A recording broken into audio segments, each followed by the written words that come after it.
பங்களாதேஷ் பிரதமர் ஷேக் ஹசீனா வந்து சீனாவுக்கு பெய்ஜிங்குக்கு போகிறாங்க, போயிட்டு வராங்க, வந்தோடனே அங்கே வந்து ஒரு பெரிய போராட்டம் நடக்குது. அதே போல் அடித்து உடைக்கப்பட்டு அவங்களுடைய மாளிகைக்குள்ளே வந்து அவங்க உள்ளாடைகள்லாம் எடுத்து இது பண்ணி ஒரு பெரிய போராட்டம் நடந்து அங்கே வந்து ஒரு ஆட்சி மாற்றம் ஏற்படுது எங்கே பங்களாதேஷில். இதுக்கு அடுத்தபடியாக பார்த்தீங்கன்னு சொன்னால் நம்ம இப்போ நேபாளத்தில் அதே மாதிரி அந்த அதிபர் என்ன செய்கிறாருன்னா ஒரு சீன ஆதரவாளர், அந்த சர்மா ஒலி அப்படிங்கிறவர் வந்து சீனாவினுடைய ஆதரவாளர்.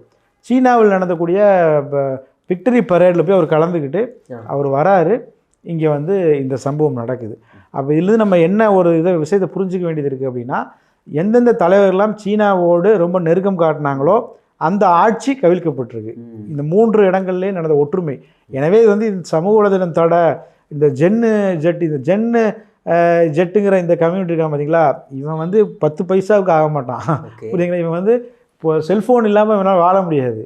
குறைஞ்சது 6 மணி நேரம் செல்ஃபோனில் இருப்பதாக ஆய்வுகள் சொல்லுது.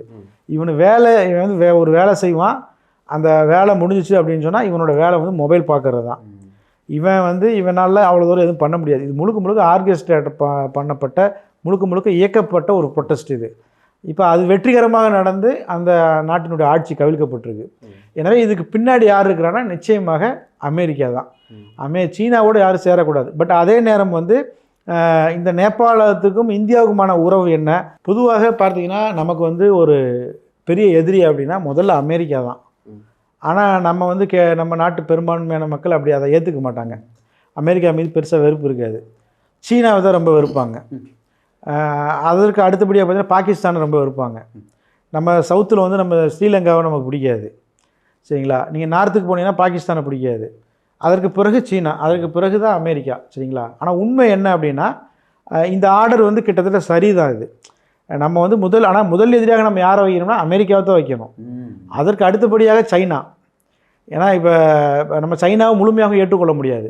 நமக்கு அமெரிக்கா வந்து பெரிய எதிரியா, சைனா எதிரியானா அமெரிக்கா தான் முதல் எதிரி, அதற்கு பிறகு தான் சைனா. எனவே வந்து சைனாவோட ஒரு நாடு நட்புறவோடு இருக்கிற அந்த நாட்டினுடைய ஆட்சி கவிழ்க்கப்படுது அப்படின்னா அது அமெரிக்காவுக்கு தான் பிரயோஜனமாக இருக்குமே தவிர அது நேரடியாக நமக்கு பிரயோஜனமாக இருக்காது. இப்போ நேபாளம் அப்படிங்கிறது வந்து இந்தியாவினுடைய ஒரு மிக நெருங்கிய நாடு, நட்பு நாடுன்னு கூட நம்ம சொல்லலாம். ஏன்னு சொன்னால் நம்ம விசாவே வாங்காமல் போகலாம் நேபாளத்துக்கு, பாஸ்போர்ட்டே தேவையில்லை.